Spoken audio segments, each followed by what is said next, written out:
Bueno, ¿cómo les va? Voy a presentarme y a esperar un poquito. Acá estoy con el mate para conversar con ustedes un poquito sobre el tema que hoy estuve promocionando esta semana. Ya la semana pasada hablamos sobre diagnóstico perinatal, sobre el tema de discapacidad y bueno, hoy la propuesta es reflexionar sobre los nuevos paradigmas a través de la Convención de los Derechos de las Personas con Discapacidad, donde Argentina ha estado parte, y poder entender sobre los ejes que se mueve. Bueno, y antes, por supuesto, voy a presentarme. Mi nombre es Celia, soy counselor ya hace muchos años. Les voy a contar un poco de mi historia. Yo tengo 3 hijos, Florencia, Camila y Bautista. Bautista nació con síndrome de Down, hoy tiene 14 años y él ha sido mi mejor maestro en esto de el entramado de la discapacidad y este colectivo. Como madre, por supuesto, al principio fue un antes y un después respecto de mis hijas. Empecé a buscar afuera los recursos que me ayudaran a acompañar a mi hijo en este camino y realmente hoy puedo decirles que aprendí muchas cosas. Me siento una persona feliz de haber tenido la oportunidad a través de mi hijo de encontrar con esto que me atravesó, trascender y hoy tener una profesión y haberme especializado en discapacidad y familia.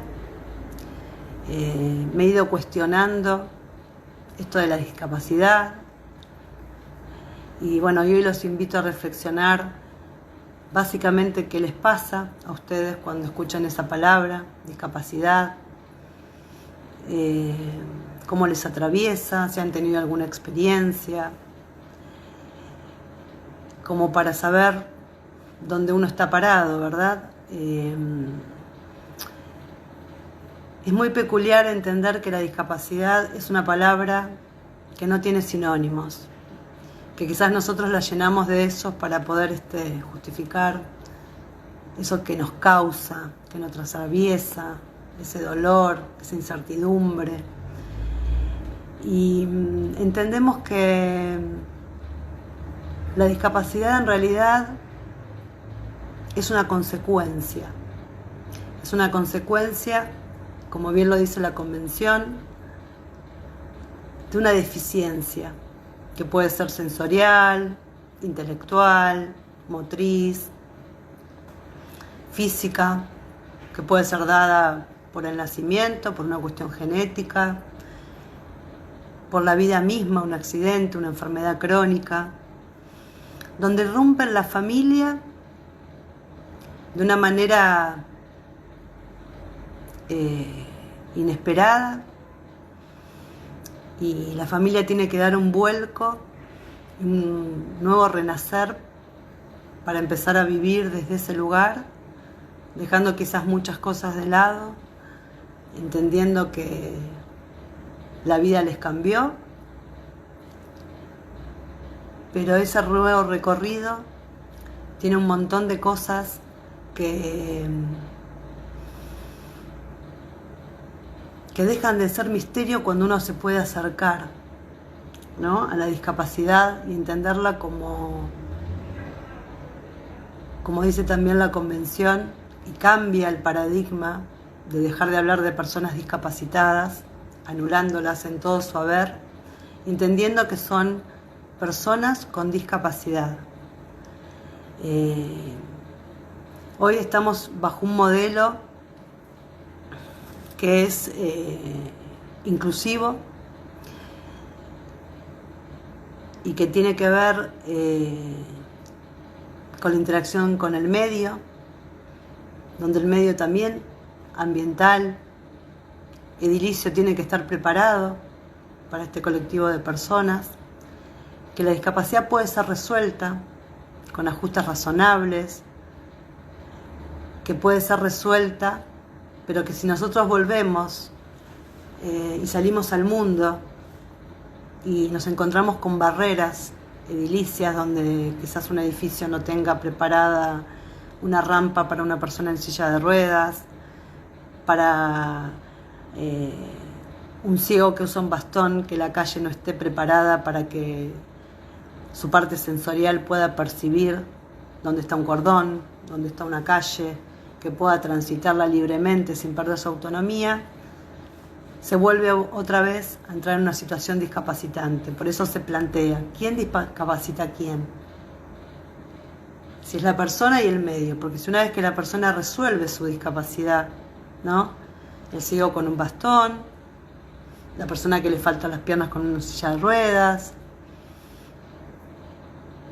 cuando se encuentra en una situación de tener que salir a la vida para ser una persona autónoma, libre e independiente, un sujeto de derechos como tenemos todos, a la vida plena, a un trabajo digno, competitivo, a la educación, a la sexualidad, a la autodeterminación, y se encuentra con que el mundo le pone trabas, ¿no? La sociedad le pone trabas, se vuelve otra vez a ese dolor, ¿no? De la pérdida de autonomía. Bueno, veo que se está sumando mucha gente, también va a estar Joana acompañándome, hablando ella desde su historia personal, además es psicóloga social, futura psicóloga, y nos va a contar cómo les atravesó la historia con su hermano. Así que Joana, cuando quieras pedime la solicitud para poder entrar en el vivo. Y bueno, y bienvenidos todos aquellos que quieran sumarse, porque en realidad esto no es una clase ni nada, simplemente es repensarnos en la discapacidad y en la importancia que tiene la inclusión, que no tiene que ver solamente con una decisión de uno de incluir al otro, sino que es trabajar sobre la mutualidad, sobre la importancia vincular, donde nos permite generar un aprendizaje mutuo, donde nosotros no somos mejores ni peores que nadie, y que en realidad la persona con discapacidad también es una persona, es un sujeto que tiene la capacidad y el potencial para su autodesarrollo.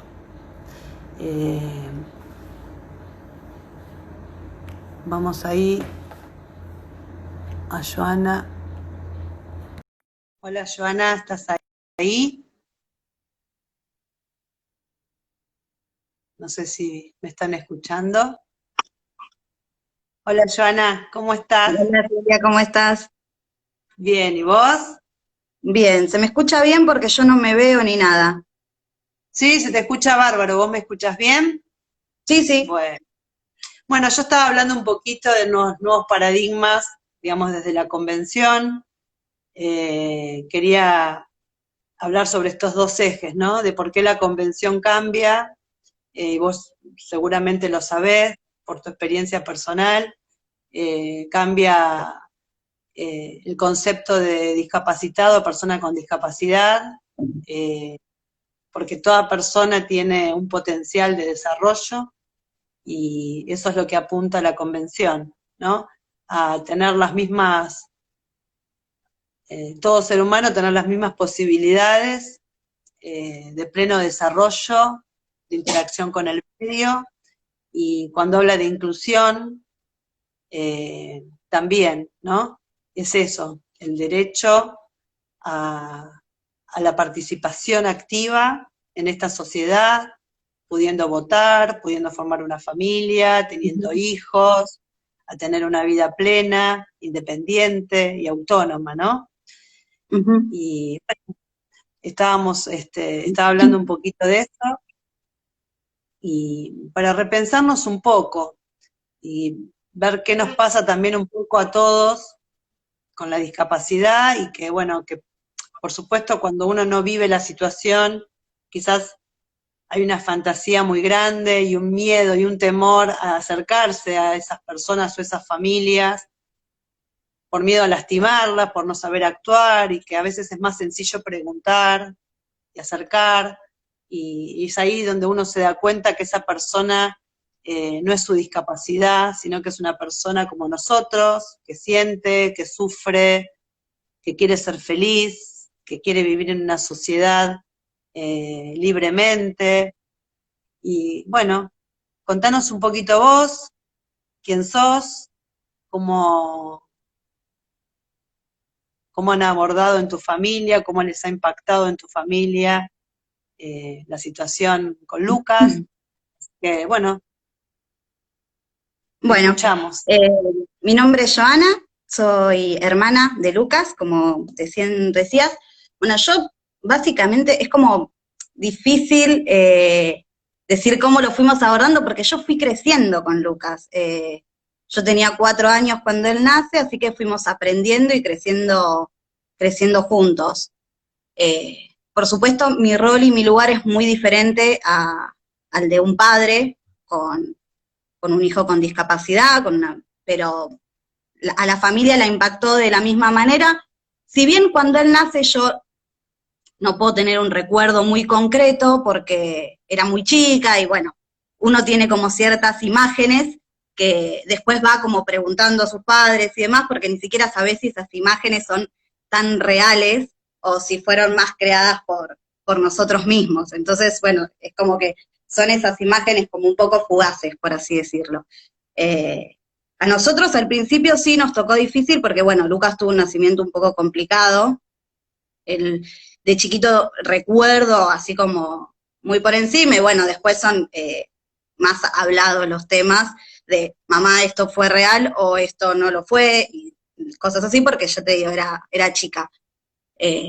Pero bueno, Luqui tenía bastantes convulsiones cuando era muy chiquito, tengo recuerdos por ahí quizás de ir mucho al Garrahan, a los hospitales y lugares así, eran como mis salidas más cotidianas, por así decirlo.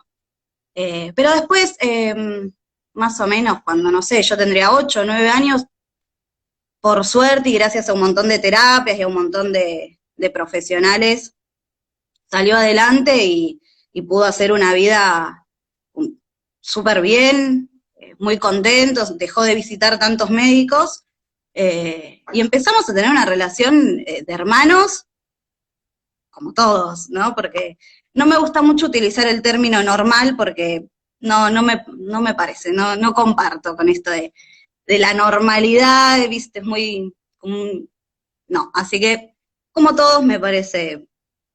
Bueno, ahí por Y ejemplo, no, que ahí por ejemplo, ya que sacás el tema de normalidad, que es un tema bastante polémico, eh, yo lo hablo desde lo natural, digamos, todo lo que pertenece al mundo universal es parte de la naturaleza, quizás con distintas condiciones desde esa naturaleza, pero que no inhabilita el ser persona.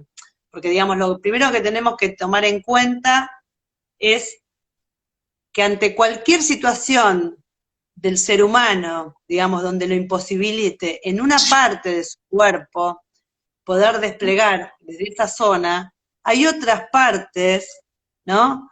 Que sí se puede, de donde sí se puede desplegar, ¿no? claro, Hay un dicho, ¿no? Que sobre una persona que perdió sus piernas, y bueno, por supuesto tuvo que pasar ese duelo, y entendió la vida a partir de que al sacarse la silla de rueda de la cabeza y se la puso en la cola, digamos, por no decirlo groseramente, ahí entendió su nueva forma de vivir, empezó a vivir la vida desde otro lugar, porque ya se sacó esa silla en la cabeza que era lo que le impedía como persona poder salir al mundo, ¿no? Y esto es lo mismo, cuando nosotros ponemos la discapacidad por encima por delante de la persona, y no externalizamos la discapacidad, que en realidad la discapacidad es una consecuencia, yo diría la deficiencia, ¿no? O la falta de, por ejemplo, de las manos, de las piernas, o de una enfermedad crónica, ¿no? Esto de presentarnos, yo soy diabético, yo soy Down, no, yo soy Celia y tengo síndrome de Down, ¿no? Claro. Eso hace que uno pueda transitar el mundo desde otro lugar, ¿no?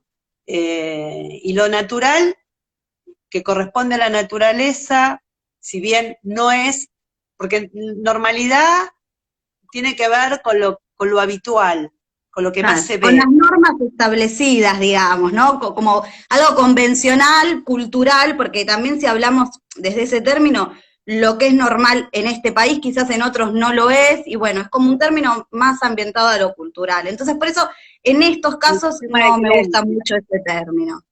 Eso tiene que ver con Pero, nuestro sistema de creencia social, ¿no? Y además el exacto. sistema de creencia familiar, que es tan Ujú. importante. Yo creo que acá, yo también estoy con el mate. Yo creo que Ay, acá lo sí. importante es tener conocimiento de dos cosas. Primero, que ante todo somos personas, con o sin discapacidad. Ujú. No importa la condición, porque esto lo podemos ampliar desde la convención a todos los colectivos, ¿no? Que forjan la sociedad. Podemos hablarlo de distintas comunidades. Uno primero es persona, más allá, digamos, de su condición o de su orientación, ¿no? Sí, por Somos supuesto. personas que queremos salir al mundo con nuestra autonomía, sin prejuicios y poder tener libertad en ser quienes somos y poder cumplir nuestras metas y nuestros sueños, y para eso necesitamos nuestra autonomía.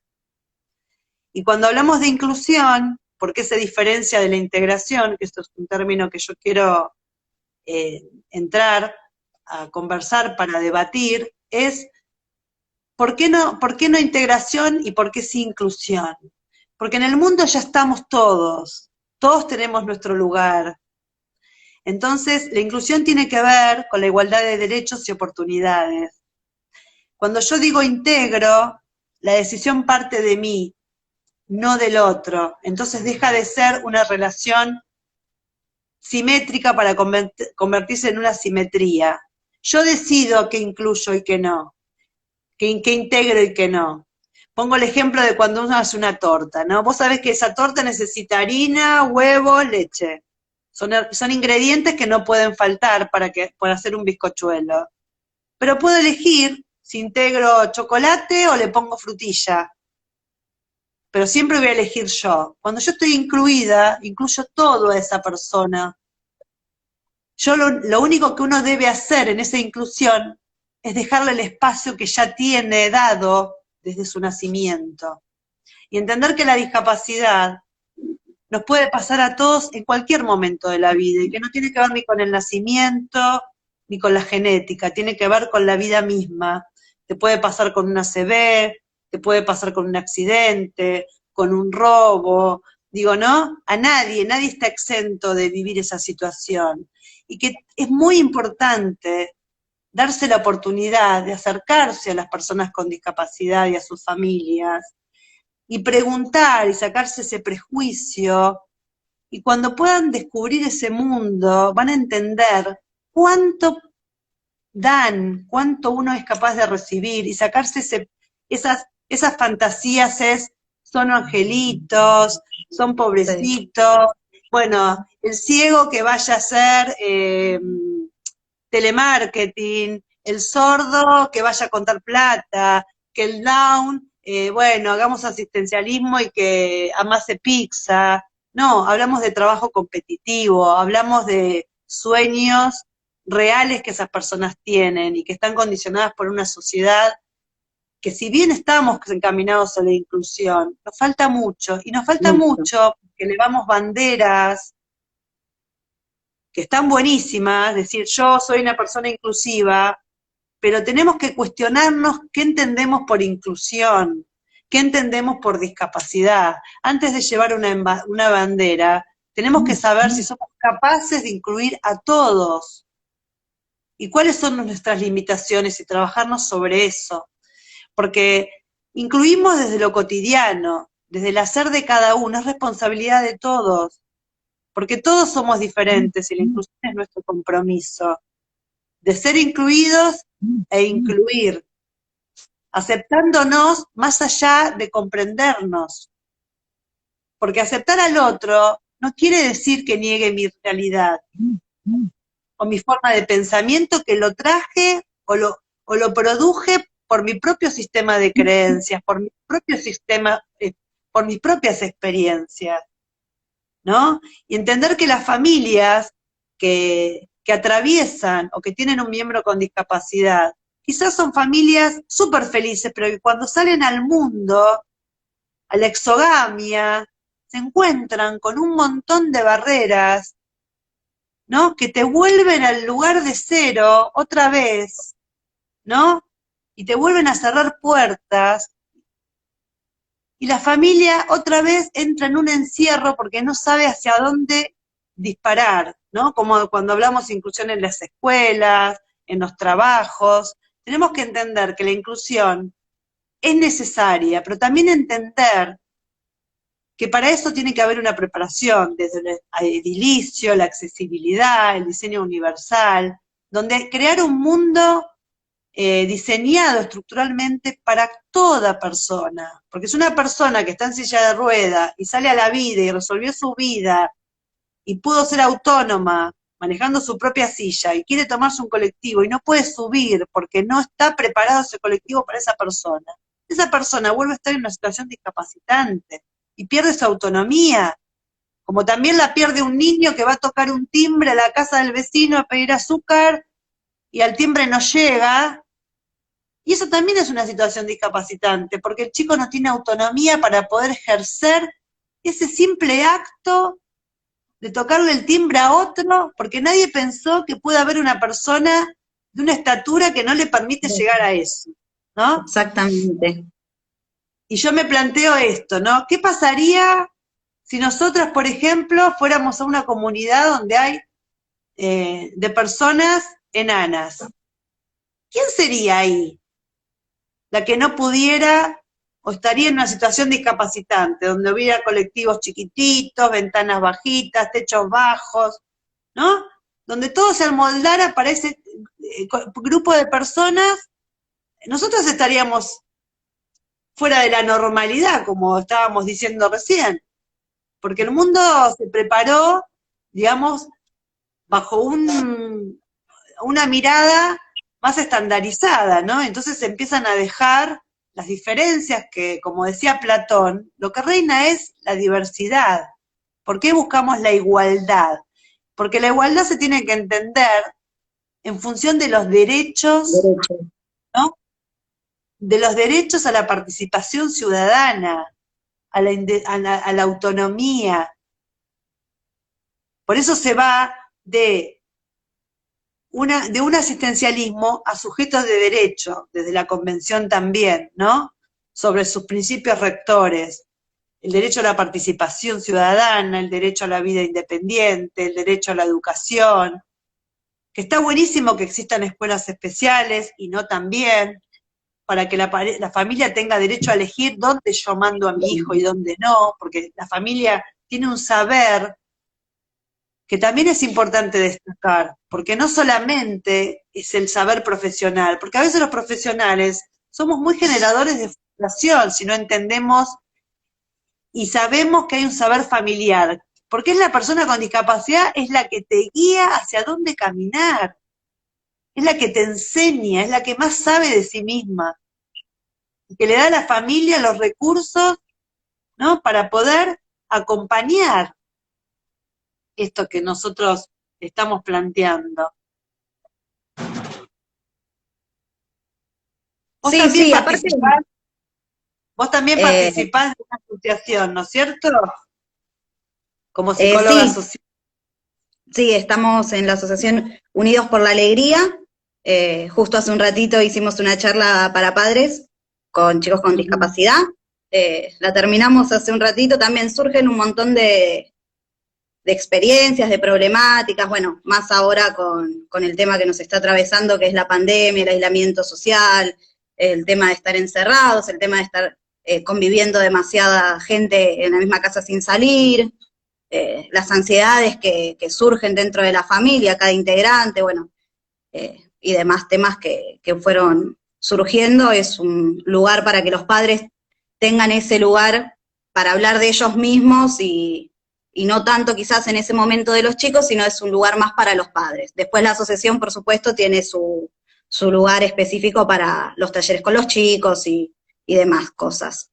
Eh, pero bueno, sí, aparte, como que siento que siempre ponemos el ojo en la discapacidad y no en la potencialidad de la persona, porque si bien ya te dicen persona con discapacidad, uy, ¿qué le pasó? Y es como, oh, uy, pobre, ¿qué? Y no, y capaz que tiene muchísimos más recursos que una persona que no tiene ninguna discapacidad, entonces, y tiene muchos más recursos intelectuales, emocionales, eh, motrices, vaya a saber uno. Es una persona que está en pleno desarrollo también, como que se va creando todos los días, al igual que, que cualquiera. Entonces, está bueno también a veces sacar el ojo de la discapacidad y ponerlo un poco más en la potencialidad, en desarrollar esa potencialidad de la persona, me parece a mí.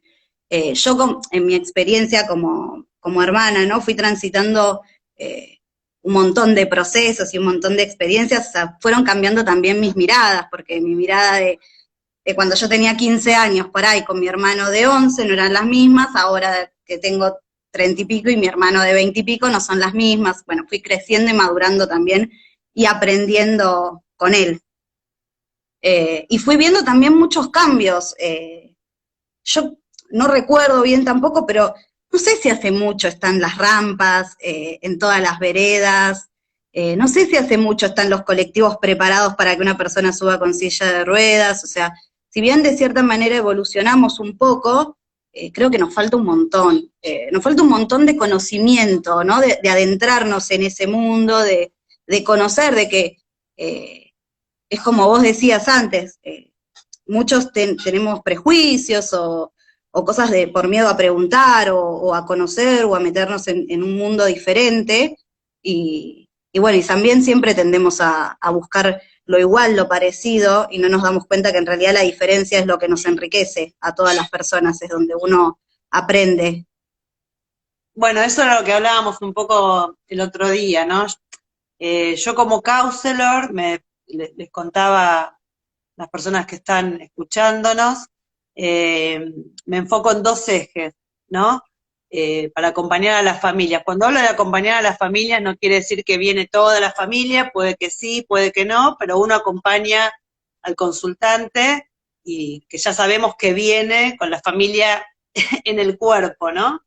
Digamos, Ujú. y trabajo sobre dos ejes que son fundamentales. Porque cuando la discapacidad entra en la familia, ¿no? Donde hace este cambio radical, eh, siempre también hay un poder sobre la persona con discapacidad por encima del resto de los miembros que también están afectados de distintas formas. Entonces, bueno, hay un libro que yo trabajo mucho, que es de Roland, que habla sobre enfermedad, discapacidad y familia, que él habla de esto, ¿no? Desde el vínculo, externalizar la discapacidad o la enfermedad crónica, que no sea la discapacidad que se interpone entre el vínculo, porque ambos son sufrientes y padecientes, uno porque la tiene y el otro porque lo acompaña y forma parte responsable, por sobre todo los padres, de encontrar los recursos y elementos y profesionales para que esa persona ejerza y pueda desplegar y desarrollarse y ser una persona autónoma, autodeterminante para su vida y para cuando los padres ya no estén. Y además, en el fortalecimiento paralelo de la persona que cuida a la persona o que se hace cargo de la persona con responsabilidad, con discapacidad, y a todos sus miembros, porque hoy hablamos de roles, pero no, ya no se habla más de roles estáticos, sino que la familia tiene roles, papá, mamá, hermanos, pero dentro de esos roles que empiezan a ser dinámicos, se empiezan a hablar de las fortalezas que cada uno puede aportar en el acompañamiento de la persona con discapacidad sin perder la autonomía individual, valga la redundancia, de cada individuo. ¿Por qué? Porque si como cuidador yo me desgasto y solamente vivo en función de la persona con discapacidad, probablemente esa persona entre en un estado de patologización, ¿no? Incluso hasta la familia. Entonces esa persona tiene que aprender a derivar, confiar, ¿no? Porque también entran en juego para los que no saben, en la familia, cuando entra una persona con discapacidad, ya sea por nacimiento, por accidente, por enfermedad, empieza a entrar en la familia invitados forzosos, que son los profesionales que atienden a la familia con discapacidad, que está abarcada en todo su haber, y se deja de lado, ¿no? El entorno de esa persona, de lado, hasta los mismos padres se dejan de lado porque están agotados de tanta terapia y no se dan un espacio de placer, de un momento personal, de un momento, digamos, de fortalecimiento, que es tan importante, porque no la persona que cuida, o el responsable directo, ni los hermanos, ni la familia extensa, están todos atravesados por esta situación, ¿no? Entonces cada uno tiene que tener claro que no debe perder su autonomía, que es muy importante su fortalecimiento, y que el derivar tiene que ver con poder repartir las tareas, porque todos son responsables, una familia debe involucrarse, porque alguna vez esa persona cuidadora directa, alguna vez esa persona no va a estar, y todos tienen que forzar que esa persona sea lo más autónoma posible, pero no perder el foco en la propia autonomía, porque si no ahí ya se entra en una situación que no es sana para esa familia.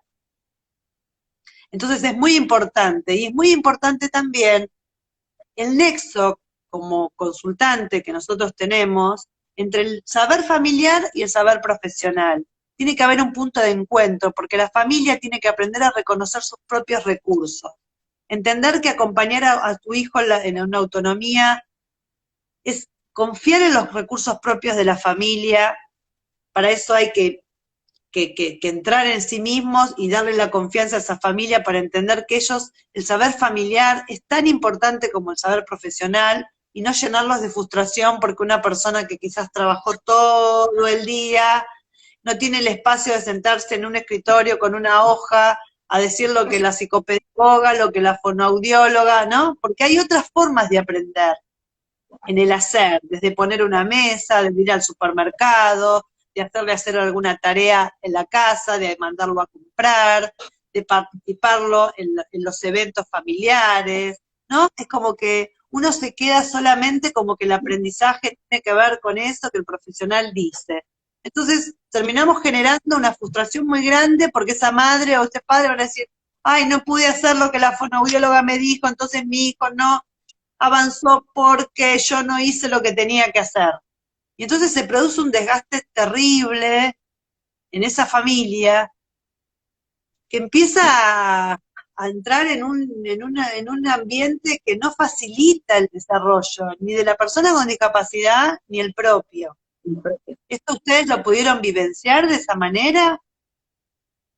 ¿Les pasó?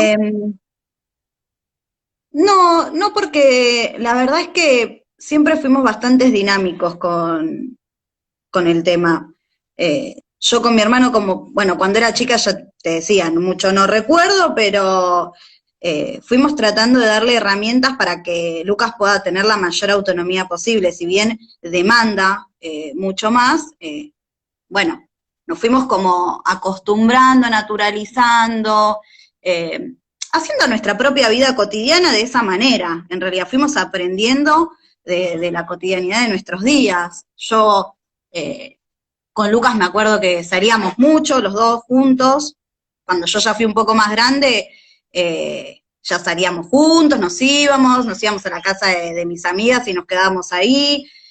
Mis padres ahí en ese momento, bueno, tenían como un espacio para ellos, porque siempre me di cuenta que mi mamá estaba cansada, más que nada, porque mi papá trabajaba quizás todo el día, mi mamá ya llegó un momento que se pasó a guardias de noche para poder estar durante el día con todas las terapias de mi hermano.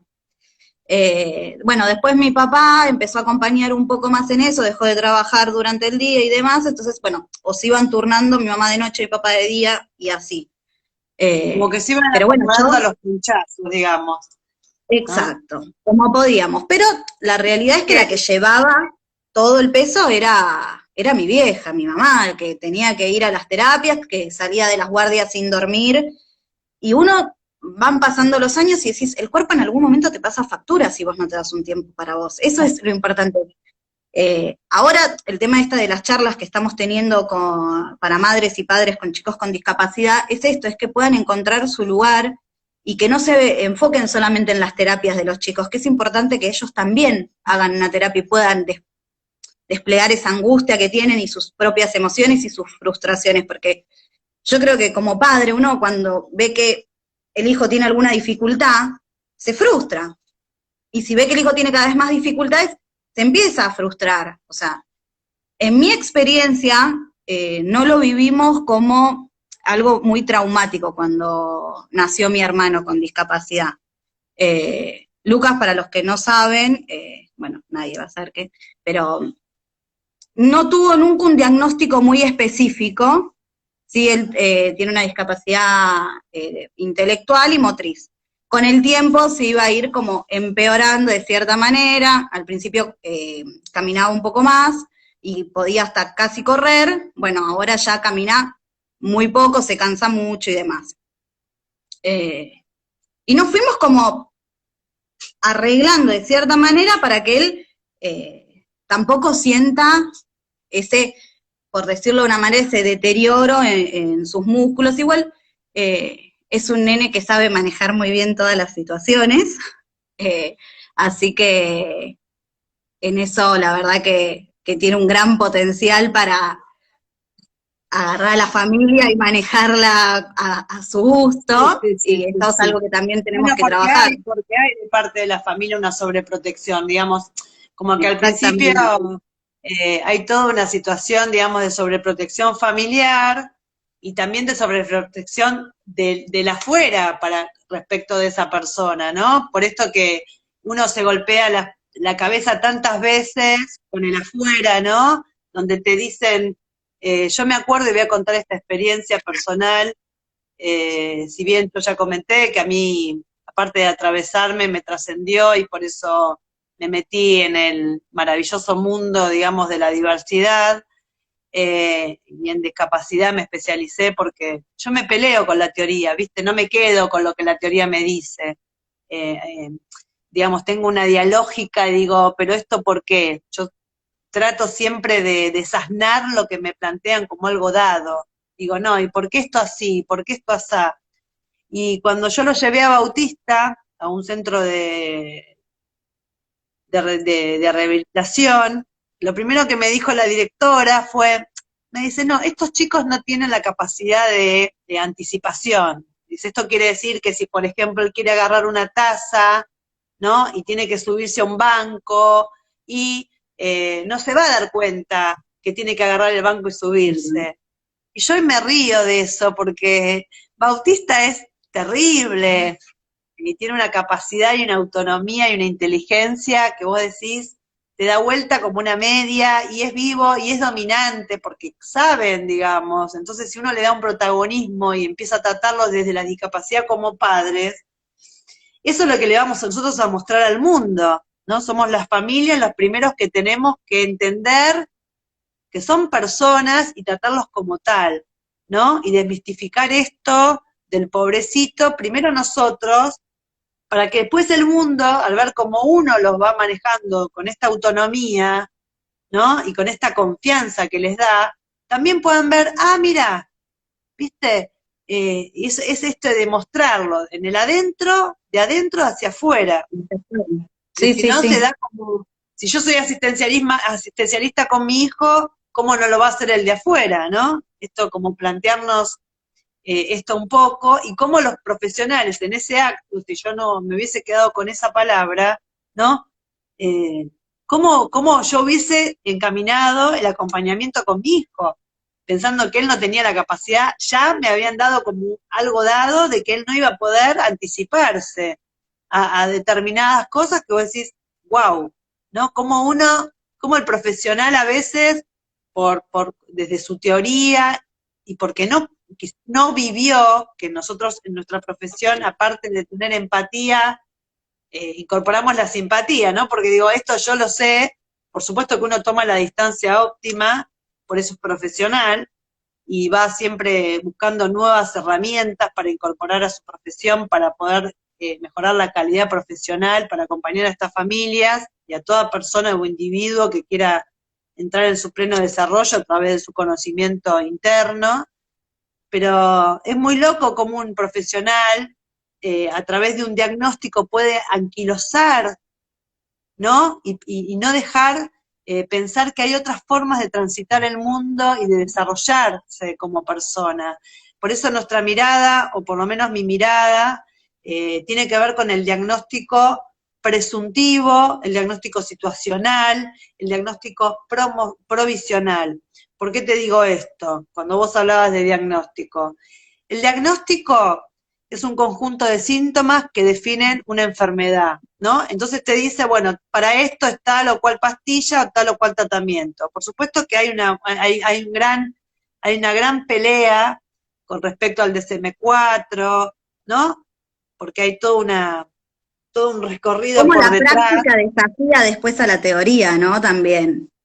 Exactamente. Entonces vos decís, bueno, el diagnóstico es necesario, ¿no? Porque digamos como que te da un camino, pero entender que el diagnóstico situacional, porque tiene un contexto, una época determinada, en una sociedad con un sistema de creencias determinado, es provisional, es presuntivo, porque después ese diagnóstico va a depender de la evolución de acuerdo a la interacción con el medio, con los profesionales que lo atiendan, ¿no? O sea, entonces todo eso es importante entenderlo, que si bien hay un diagnóstico que determina, no quiere decir que esa persona no evolucione, ¿no? Y que quede enquistada ahí. Por eso es tan Exactamente. importante el concepto y el nuevo paradigma desde la convención, sobre que la persona es persona antes de su discapacidad, ¿no? Y no perdernos de la posibilidad de que el otro también es un dador de conocimiento, ¿no? Porque esto, cuando hablamos de inclusión, decimos escuelas inclusivas, ¿no? El chico va, se incluye, pero siempre es él el que, si los demás corren muy rápido, el que tiene que apurarse. No, no, incluyamos, y el que corre más rápido, que también entienda que tiene que Que puede correr ir más más lento. despacio, y no apurarnos a que tenemos que ser unos eruditos del conocimiento, porque wow, ¿cuánto nos perdemos? Porque él a mí me atrasa.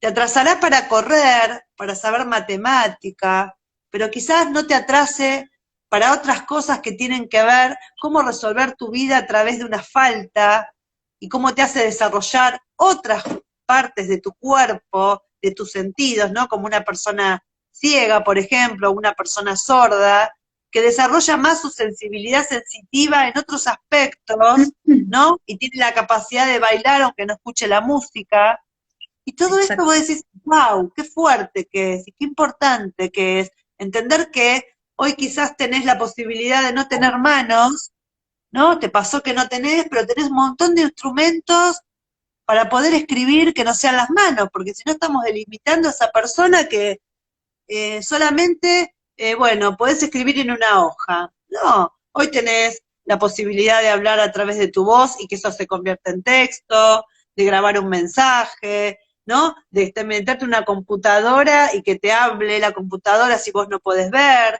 el sistema braille, ¿no? Y toda esta inclusión que tiene que ser como el lenguaje de señas, que todos lo deberíamos saber, me incluyo, y que uno tendría que saber todas las formas posibles de ser, y entender que todos estamos incluidos en esta sociedad, que nadie está excluido, que solamente tenemos que corrernos un poquito y dejar que esa persona se despliegue y también me enseñe y me atraviese, porque no Claro, sí. no somos nada más las personas supuestamente normales, ¿no? Las que podemos dar. Es construir una relación, ¿no? Ese vínculo en el nosotros, en el dar y el recibir constantemente, porque nos estamos No, que perdiendo podemos muchas cosas. aprender, sí, sí, estoy totalmente de acuerdo en que también uno cree que le enseña siempre al otro y que el otro no te puede enseñar a vos, ¿no? Y vos decís, no, pero ¿cómo? Yo aprendí un montón de mi hermano, pero un montón. Y hay veces que me río tanto porque hago una pregunta que para él le parece, eh, no sé cómo decirlo, ¿no? Y me mira y me dice como, ay, Joana, ¿en serio estás preguntando eso? Como diciendo, bueno, perdón, le digo, o sea, no me di cuenta. Y tiene esas miradas cómplices y esas cosas que el otro día, no sé, que mi papá me dice a mí, ¿y dónde lo vas a ir a comprar? No sé, era algo, de, no sé, facturas o una cosa así, lo miro y dice, ay, a la farmacia, papá, ¿qué preguntas? Y tiene esas salidas que a veces, wow, ¿por qué todo el tiempo estamos pensando en que un diagnóstico, como vos decías, ¿no? Es como algo que limita, es como, esto, porque, no sé, por ejemplo, te dicen, bueno, y decime qué dice el certificado de discapacidad, por favor. Sí, trastorno específico del lenguaje y del habla. O sea que no habla, no comprende, tiene, no sé, una disartría.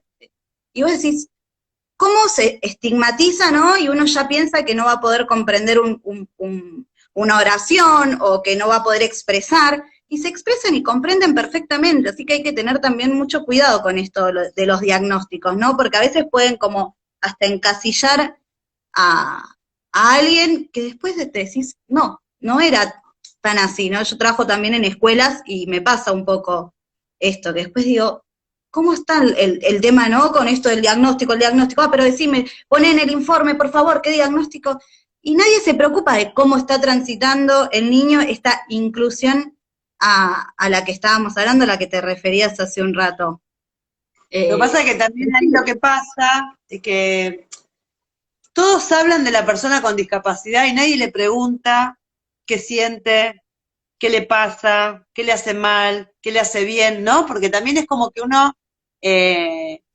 las familias se adueñan de la persona con discapacidad, porque también hay una lógica subestimación, porque es todo un recorrido hasta llegar a entender y despegarse, ¿no? De ese rol como madre, como estimuladora, ¿no? Uno es la madre de ese chico, o el padre de ese chico, la hermana de ese chico, y como tal tiene que actuar, como hablábamos la vez pasada en el diagnóstico perinatal. Lo primero que tiene que entender una vez que la persona hace el duelo por ese hijo ideal que se convierte en una realidad distinta, ¿no? A esa fantasía que toda madre tiene, lógicamente, y que, bueno, que hay un bebé por nacer que necesita los cuidados básicos que cualquier bebé necesita, ¿no? Más allá del aprendizaje cognitivo, más allá, digamos, de todo lo que implica los ajustes que esa persona necesite para poder manejar su autonomía, hay una persona que siente, y que todos hablan de ella, pero nadie le pregunta, hola, acá estoy yo, a ver, ¿no? Y que quizás nadie le da espacio para su intimidad dentro de la familia, sus amigos, y esto del asistencialismo se va llevando a las escuelas, con los docentes, por eso es muy importante promulgarnos como promotores, ¿no? De los derechos de las personas con discapacidad y sus familias, que además de abordar y de vivir, ¿no? Todo lo que les pasa y todos estos invitados, eh, digamos, obligados, que dejan eh, irrumpen la intimidad de la familia y empiezan las opiniones distintas, porque cada profesional,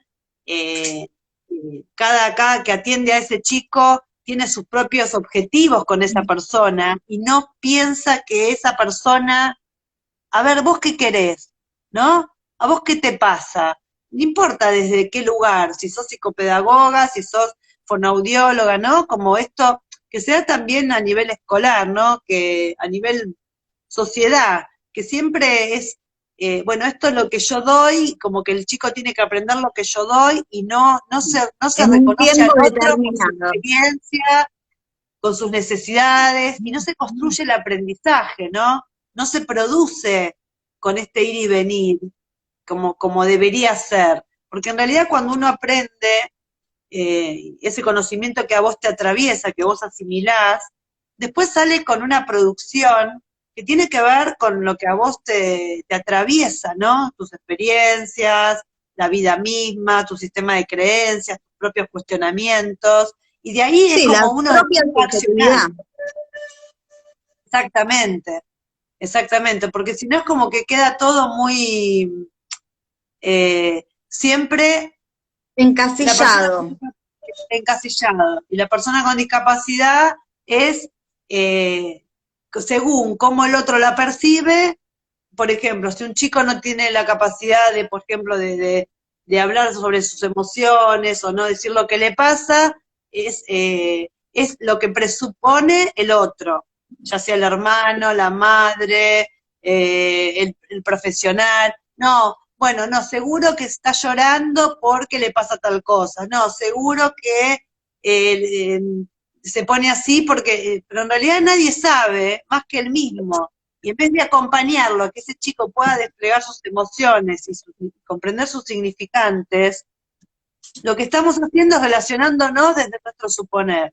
Y así eso lo podemos llevar a la sociedad misma, digo, donde la sociedad que desconoce lo que le pasa a una persona con discapacidad a su familia, y ese miedo que le da acercarse por no lastimar, porque no vamos a poner a ponerlo o a pensarlo de que es discriminatoria, sino que porque no lo vivió, lo desconoce y no sabe cómo pararse frente a esa madre, frente a ese chico, frente a ese padre. Entonces dice, se toma una distancia que quizás lo congela, y bueno, lo que estamos haciendo es invitarlos, que si viene un chico con discapacidad en la calle y necesitan preguntar algo, que pidan, que pregunten primero cómo ayudar, qué dar, qué necesitan, ¿no? Porque no es hacer por el otro y irrumpir, invadir, sino decirle, bueno, te ayudo, si viene una persona ciega que quiere, que la ven en una esquina y de repente suponen que quiere cruzar y agarrarla del brazo y llevarla. No, necesitas que te ayude, ¿cómo te puedo ayudar? ¿O qué necesitas? ¿No? Porque a veces uno supone cosas que el otro ni quiere, Sí, sí. ¿no? Es muy importante involucrarse desde ese lugar y perder ese miedo, porque como decíamos, la discapacidad es una situación y una consecuencia de una deficiencia que nos puede pasar a cualquiera. De hecho a vos y a mí nos pasaron, nos trascendió, hoy somos profesionales que queremos acompañar y difundir y promocionar y este colectivo de la discapacidad, que la gente se dé la posibilidad de conocer que frente a una discapacidad, una deficiencia de una persona con ganas de interactuar con otros, como cualquiera de nosotros, ¿no? Y que tiene deseos y que realmente es un aprendizaje y que enseñan mucho a tener esas herramientas que con lo que les falta hacen un montón de cosas con lo que tienen y valoran mucho más quizás que una persona que tiene todo. Y la verdad que es un aprendizaje que está muy bueno tener y aportar desde uno la inclusión en cada acción de la vida cotidiana, que no necesitas hacer grandes cosas, sino que cuando te encontrás con eso, con esa situación, con esa persona, puedas, o por lo menos generar un vínculo, un contacto, un hola, ¿no? Y darle la cobertura. Sí, sí, sí, la verdad que estoy totalmente de acuerdo. Aparte, eh, lo que a veces no tenemos muy en cuenta es que frente a esta discapacidad, ¿no? Que puede tener una persona, el cerebro compensa dándole otras funciones que potencia mucho más. Como vos bien decías, quizás una persona no vidente, ciega, desarrolla muchísimo más el olfato, el oído, entonces esas son todas funciones que ejerce el cerebro justamente para compensar esa falta, y que posiblemente nos pase un montón, porque hay gente que se desarrolla súper bien en matemáticas, y a mí, por ejemplo, la matemática, yo no paso una, digo, con la tecnología, o me hubiese encantado saber bailar súper bien, y la verdad es que soy de madera, entonces uno tiene que enfrentarse con eso día a día y no poner a esa persona con discapacidad como si fuese, o sea, si bien sí, es diferente, somos diferentes todos, vos, yo, cada persona es diferente a la otra y eso es lo que nos enriquece como sociedad y como seres humanos, eh, pero no es deshabilitante, ¿no? O sea, no lo deshabilita a sentir y a cumplir con sus expectativas. Quizás cueste un poco más, como a mí me costaría un poco más si tengo que ir a tomar clases de salsa. Quizás una persona que desarrolló un ritmo divino toma 3 clases y ya hizo los pasos, y yo necesito 15 clases para hacer los pasos. Pero que entendamos esto también, ¿no? Que los procesos de aprendizaje de cada persona son diferentes, ya sea con discapacidad o no, cada proceso de aprendizaje es diferente. Cada persona tiene sus tiempos y sus espacios. Y con esto que vos decís, que es una de las cosas que yo quiero también destacar para que la gente pueda reflexionar, cuando hablamos de necesidades especiales, ¿no? Especial es una palabra que somos todos somos especiales, únicos e irrepetibles. Yo hablo de necesidades específicas. Un ciego necesita un bastón, una persona que no tiene pierna necesita una silla de ruedas, una rampa, un transporte que pueda tomar y demás. Son necesidades específicas, no son necesidades especiales. Eso es muy importante, marcar la diferencia, porque la realidad es que las palabras nos condicionan. Y yo lo que los invito es a replantearse cuando uno habla de inclusión, cuando uno habla de necesidad especial, cuando uno habla de necesidad específica, ¿no? ¿Qué dice con lo que está diciendo? ¿Cuál es el concepto primario que esa persona tiene respecto de eso? Por eso, digamos, lo que a mí me gustaría dejar como mensaje hoy, con las personas que nos escucharon o que quizás puedan ver el video después, es, ¿qué me pasa a mí con la discapacidad? ¿Qué es para mí la discapacidad? Porque a partir de ahí vamos a poder hablar y entender si estamos hablando el mismo lenguaje o no. Es como cuando decimos hablamos de amor. ¿Pero qué es el amor? ¿Qué es el amor para mí? ¿Qué es el amor para vos? Porque si no así, si no nos ponemos, por lo menos encontramos puntos coincidentes o no, que no quieren decir que si yo, para mí el amor es una cosa y para vos es otro, no deje de ser amor, digamos, ¿no? Por eso es importante replantearse cuando nosotros llevamos banderas, o cuando nosotros hablamos de conceptos, realmente ponerlo frente a nuestro y decir, a ver, ¿qué quiero decir yo con esto? ¿No? Porque eso así es como lo llevamos después a la acción, ¿no? Yo soy una persona inclusiva, bien, pero ¿qué es para mí la inclusión? Si yo no me lo planteo, si yo no lo desarmo, si yo no me peleo con eso que estoy diciendo, o hasta dónde soy capaz, porque también tengo una sensibilidad. Hay gente que, por ejemplo, no puede pararse frente a mí, por ejemplo, me mandás un hueso roto y yo me muero de la impresión, me descompongo. Es una debilidad que yo tengo. Puedo estar en otros lugares, pero en ese me mata. Obviamente que si la situación lo amerita, estaría, ¿no es cierto? Pero si lo puedo evitar, lo evito. Ahora, tengo que trabajarlo. Es un tema que trabajo, pero es más allá de mi cabeza, ¿no? Pero hay cosas que uno debe plantearse, que debe cuestionarse, ¿por qué lo digo y por qué digo esto y lo digo de esta manera y no de otra? ¿Cuál es el concepto para nosotros de la discapacidad, de la deficiencia, ¿no? Porque quizás cuando vos hablas de persona con discapacidad, quizás la gente no entiende que es una palabra que, por ejemplo, no tiene sinónimos.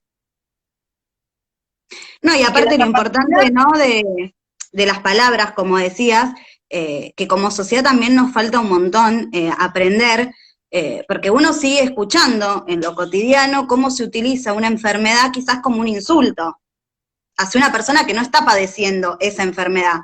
Porque una enfermedad, la verdad que uno lo padece, Entonces, Exactamente. y eso, esa enfermedad que uno está padeciendo, a veces es utilizada como un insulto, como si fuese algo malo, como si, no sé, ay, sos un demente. Y la demencia es una enfermedad